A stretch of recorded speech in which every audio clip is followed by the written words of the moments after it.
2001-এ যে গভর্নমেন্ট ছিল সেই সরকার একটা উচ্চ ক্ষমতা সম্পন্ন একটা কমিটি করে দিয়েছিল যে আমরা জাতিসংঘের এই আইনটাকে রেটিফাই করব কিনা, আমরা সিগনেচার করব কিনা।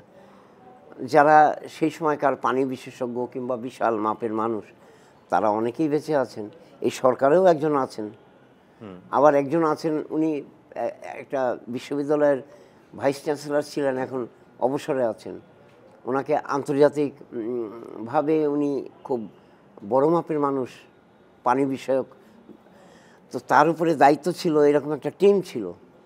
কিন্তু তারা কি রিপোর্ট দিলেন যে রিপোর্টের ভিত্তিতে সেই সময়কার সরকার এটাকে রেটিফাই করেননি কিংবা তারা স্বাক্ষর করেননি, সেই কমিটিকে জিজ্ঞাসাবাদ করা দরকার।